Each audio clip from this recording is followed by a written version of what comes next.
So next, inside robots, that means if you consider the body of a robot, okay, what are there? It is, though all robots are not humanoids, especially industrial robots are not humanoids, but if you look at the structure and how they work, okay, are the fundamental principles based on which robots work, okay, it is similar to our human body, okay. So we are replicating the same thing with the help of various technologies, or by combining knowledge from different domain of engineering. So we are able to create robots. Robot is not only because of mechanical engineering, or it is not only because of electronics or electrical engineering or computer science. It is a combination of all these domains of engineering. Okay. Robots. A robot is not just one thing, and the study of robotics does not cover just one area of knowledge. That's why this course, industrial automation and robotics, so this is an interdisciplinary course. So because robotics itself is interdisciplinary, it need knowledge of mechanical sciences, knowledge of digital branches, knowledge of programming, that means from computer science. A robot brings together systems from many different fields, and to learn robotics is to learn many different technologies. A robot can be considered in four parts: its frame, mechanics, electronics, and control logic. Okay, in anatomy of robot, so already you have studied in detail about frame and mechanics. Okay, it includes the concepts you learned in calm down. Okay, all those things come into picture in when it comes to mechanics of robotics. Electronics and control logic, so it is related to sensors, okay, using PLC or different programming methods and the hardware required to execute those programs. So that is electronics and control logic. Again, we can relate these four into human body or the system of human beings. Okay, if you consider frame, the parts that give a robot its shape and form, it is like skeleton of human being. Okay, so similarly, so in the robot, the frame will give the robot its shape and form. It is about mechanical engineering. Okay, so by doing various machining operations, so you will get some component, then you should join them either by welding or by fastening. Okay. Next, mechanics. So it is also related to mechanical engineering. The parts that give a robot motion. Okay, so again for this you should apply the concepts of calm and down. Okay, the parts that give a robot motion: electric motors, compressed air, and pumped oil. In case of hydraulics, are used to drive a robot. For motion, there must also be joints, gears, levers, wheels, and the various forces that they manipulate. Manipulate means control. Electronics. Electronics correspond to the biological nervous system. That means we have nerves throughout our body. Okay, again they are connected to brain. So this electronics is nothing but it is like our nervous system. So it may be consisting of wires or hose pipes in case of pneumatics or hydraulics. Okay, corresponds to the biological nervous system. Electronics will let the robot interact with the world around it, because so you use sensor will recognize something, it will measure, or it will recognize the presence or absence of something or an obstruction. Okay, and that message will be communicated with the help of a wire. Okay, so that is electronics. Next, control logic. So it is like brain, collects data, organizes it, records it, and then sends out commands in response to it. Now, a lot of research are going around this control logic. Okay, so again, people are working to get a brain into a robot. Okay, so if people are working on that. Okay, so this artificial intelligence, machine learning, all these are to enhance decision making capability in machines, including robot. Okay, so any further development in the field of this artificial intelligence, machine learning, and expert systems obviously have an impact on the robotics. Okay, even the capability of robots also will be improved.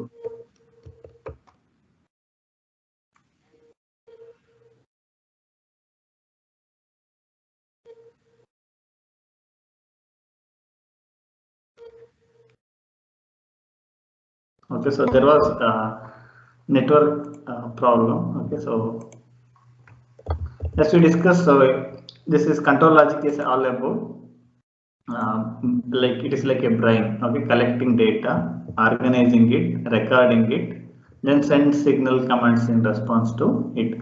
Again, it depends on logic. So even if we human beings, okay, if we get same set of data, we interpret in different way. Okay, if you read newspaper, the way in which we consume news, the way in which we interpret that news is different. Similarly, that means we apply a particular logic. Okay, so we have our own political leanings, we accept some leaders, we reject them. Okay, so that means there is something which is in our mind, that may be because of various reasons. Okay, so we apply a particular logic. So it differs from one person to another person. Every individual is going to apply his own logic to interpret any information. Okay.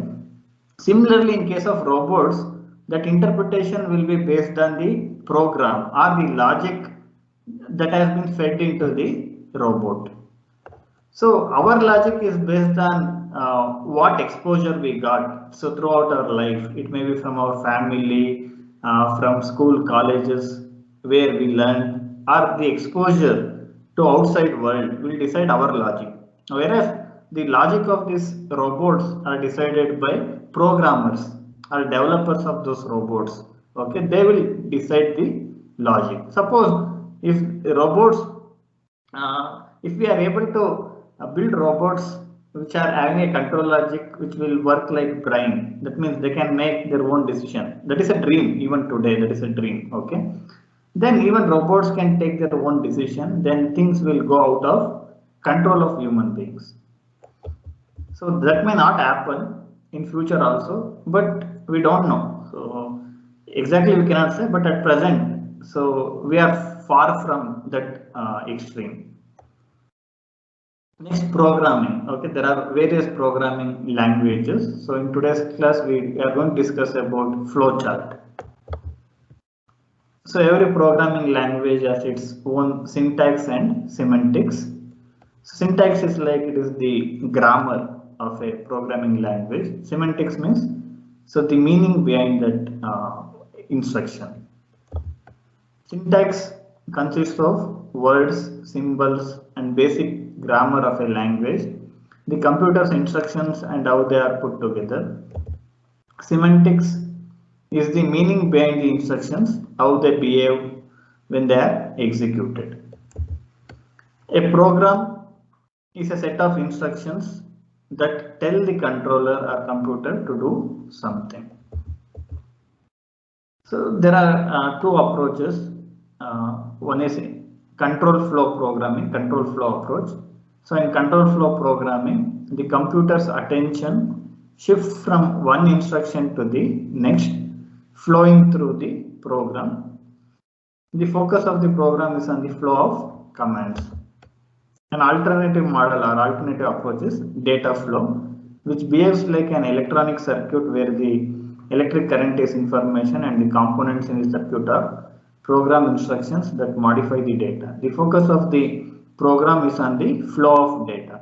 So here, in order to make decisions, so data is required, interpretation of data is required. So commands means, so directly you will get instructions, so then you should obey it.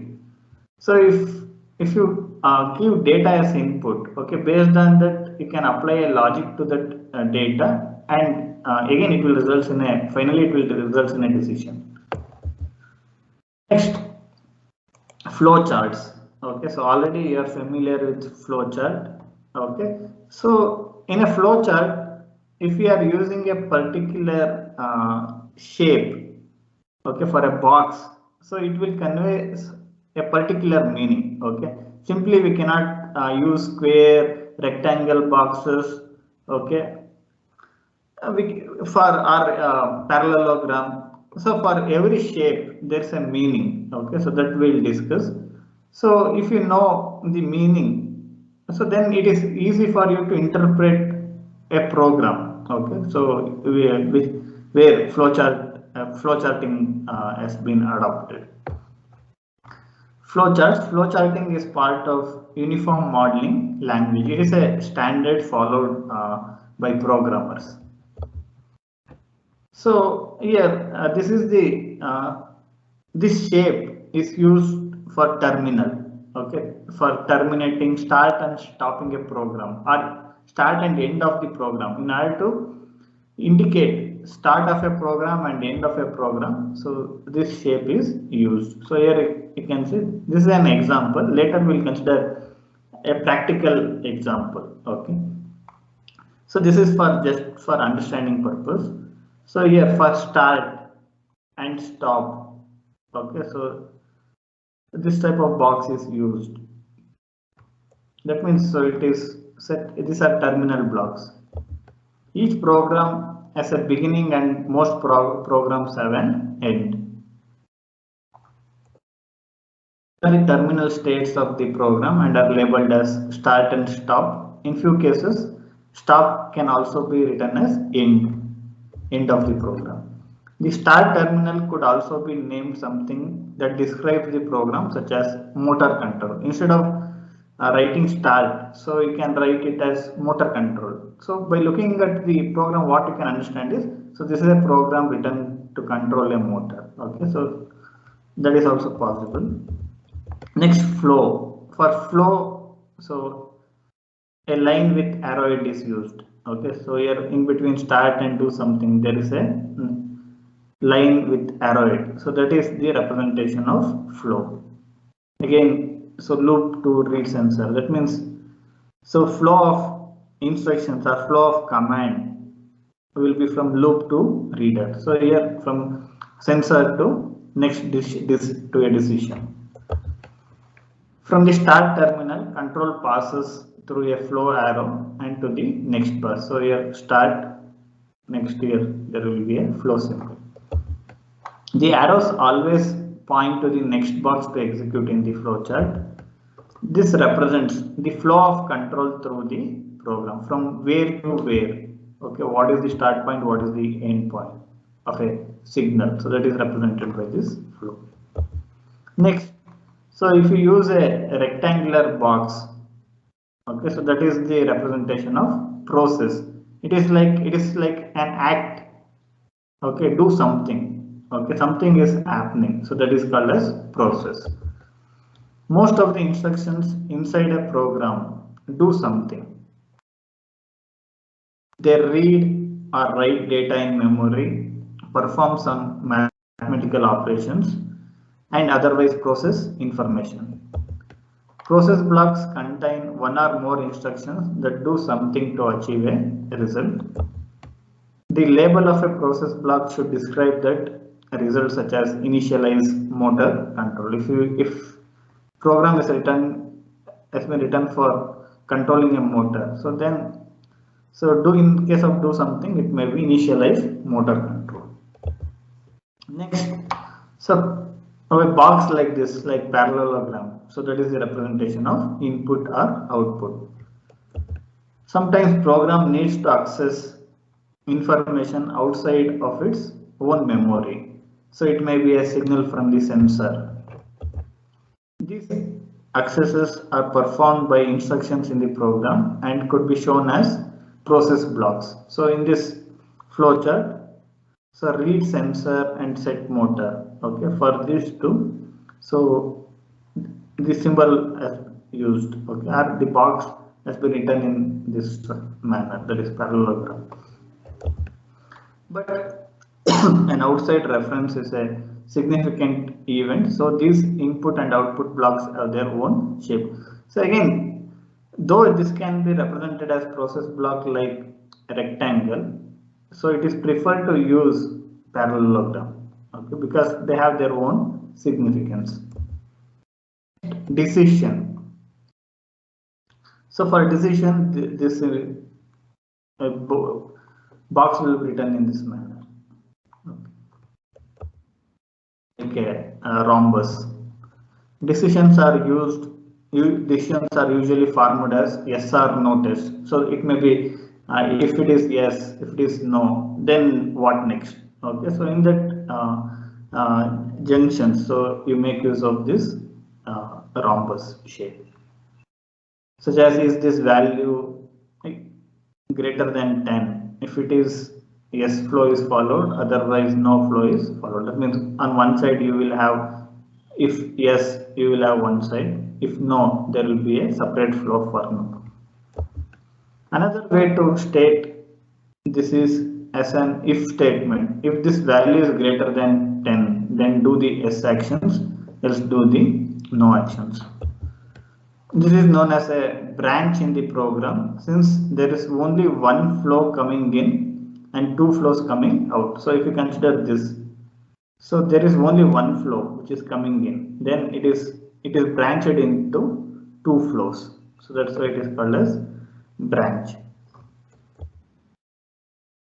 If one of the branches points back up the flowchart against the normal top to bottom flow, it is called a loop. Suppose if you are sending something back, okay, for cross check, so that is called as a loop.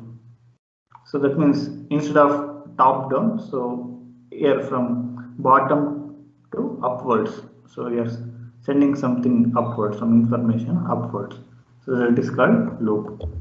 Loops let the same section of code run over and over again forever or until some condition is fulfilled.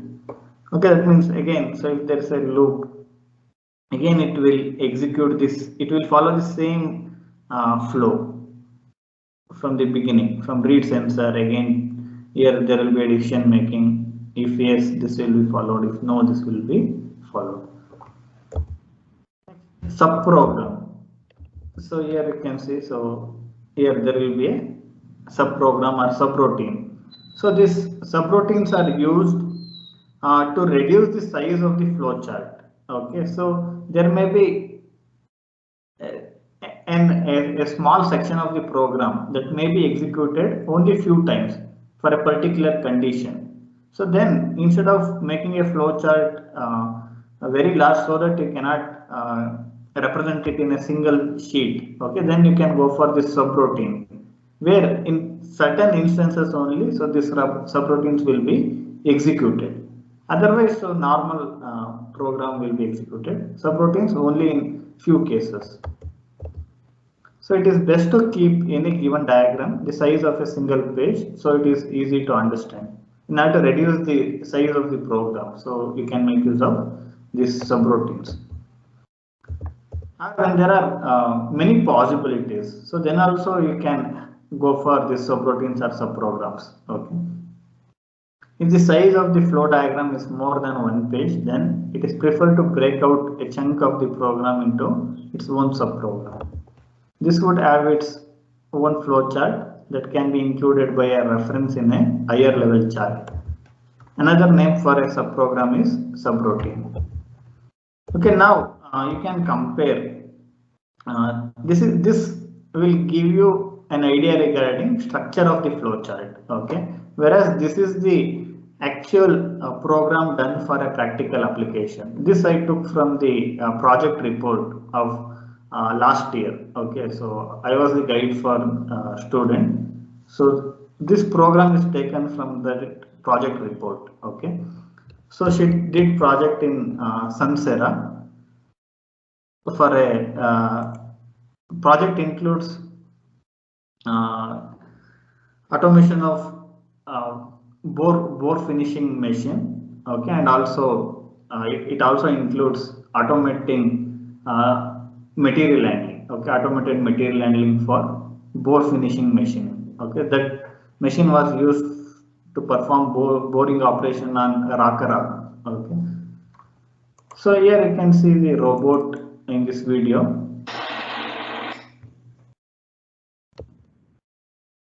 Okay, I think now we are able to see the video. Kanastevya? Sir. Okay. Okay, so this was the project work. So this was the project in a company, Sansera. So here, this after procuring robot from Epson company, okay, before installing it to the actual machine, okay, they did programming according to their requirement. They purchased the robot from Epson, but so they designed end effector on their own. Okay, so end effector designing was done in-house. The design you can see in this video. Okay, this is the design of the end effector. It consists of two grippers. So that means at a time, so this robot can pick two components and it can place it on the machine for machining boring operation. Okay, ಕಾಣಿಸ್ತದೆ ಇವಾಗ? Okay, are you able to see? Yes, sir. Okay. Okay, this is the design of the gripper or end effector. Okay, so it consists of two grippers. So this will grasp two components at a time. So before installing this robot to the actual machine, so they kept it outside somewhere else and they tested. Okay, after testing, they implemented to the actual machine. They fitted it to actual machine.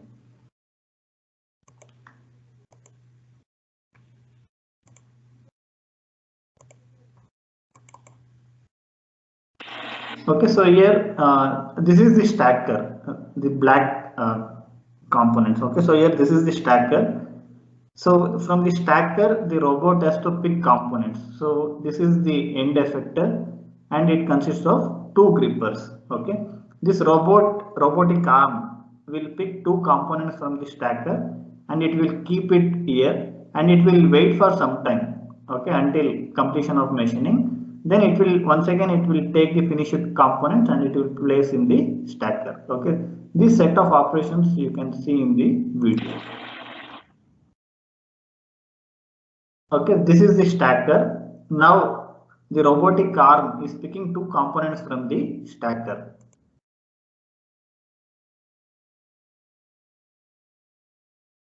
Now it is picking. And it is keeping these two components on fixtures. Fixtures are nothing but they are work holding devices. Okay, this is the fixture.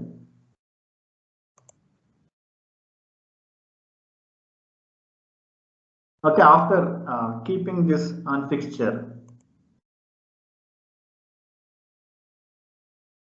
okay, it will wait for some time. Okay, so that means during these movements, okay, machining operation will be performed.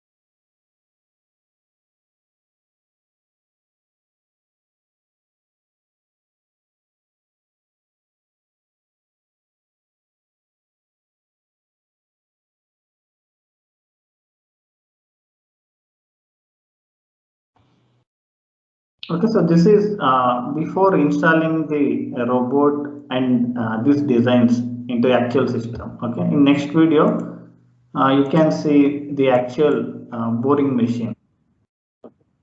So this is after testing. So they have installed the robot and stacker, all these things. Okay, so onto the machine. So this is the stacker. Yeah.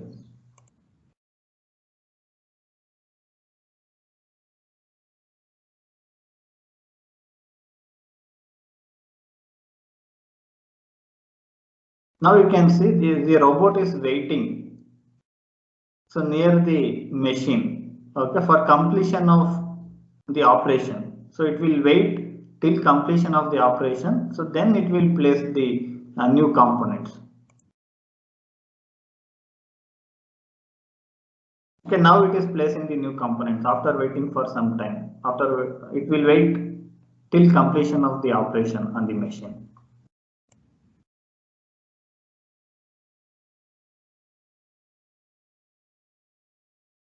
And also at the same time it picked the finished components and it kept it on the bin for finished components.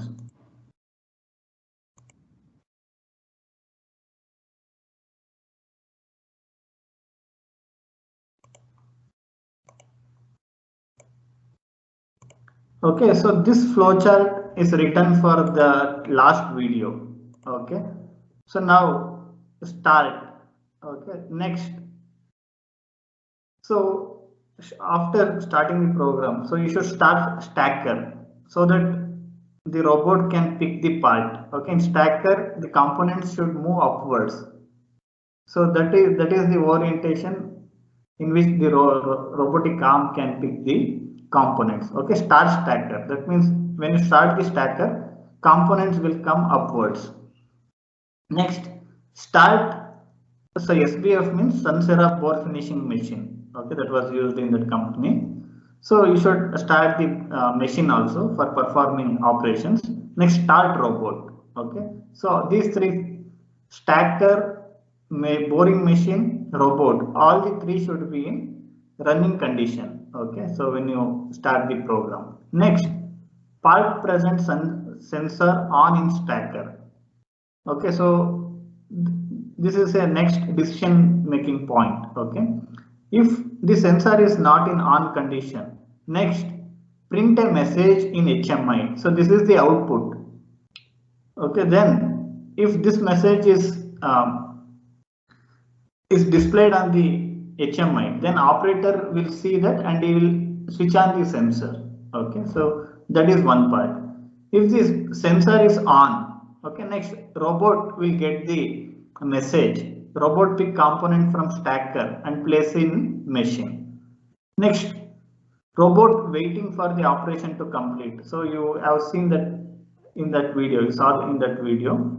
Next, robot picks the finished component. If component is not okay, drop the component in rejection box. This also you saw in that video. Okay, so it take out one component and it kept in that rejection box. Okay, so that is also out of the actual system. So that's why it is represented in parallelogram. Next, if component is okay, then shake the gripper for coolant removal from the components. Drop the component in the execute end of the program. Okay, so like this, so you can make use of flowchart for practical application. Okay. So suppose okay, so after next if you get an opportunity to work on a similar project, okay, so by having knowledge of the structure of flowchart, easily you can well, if you want to write a program for the particular project work in the company, okay, it will be useful for you. Now you will have knowledge of how to write a program using flowcharting method. Okay, so these are the fundamental concepts. Okay.